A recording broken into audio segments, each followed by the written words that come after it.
అమ్మాయి తరపున ఎవరైతే పెళ్లి సందర్భంగా భోజనాలు పెడుతున్నారో ఇది హరాం అండి, ఇది తప్పు అండి, ఇది కరెక్ట్ కాదు అని చెప్పడానికి ఎలాంటి సరైనటువంటి ఆధారం మనకు కనిపించదు సోదరులారా. అయితే ఇక్కడ సున్నత్ ప్రకారంగా వివాహాలు జరగాలి అన్న విషయం ఏదైతే ఉందో దీనికి నేను ఏకీభవిస్తాను, నేను సహకరిస్తాను కూడా.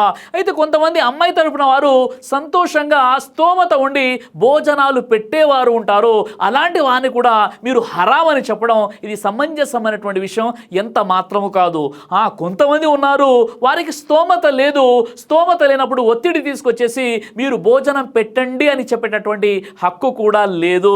కాబట్టి ఎవరికైతే స్తోమత ఉందో వారు భోజనం పెట్టడంలో ఎలాంటి దోషం లేదు. అలాగే ఎవరైతే వెళ్ళి భోజనం చేస్తున్నారో అది కూడా ఎలాంటి దోషం కాదు. అలాంటప్పుడు హరాం అనేటటువంటి ఫత్వాలు ఇవ్వడం, వారిని చులకనగా చూడడం, ఇది మొత్తం కూడా ఇస్లాం ఇలాంటి విషయాలకు ఎట్టి పరిస్థితుల్లో కూడా అనుమతి ఇవ్వదు.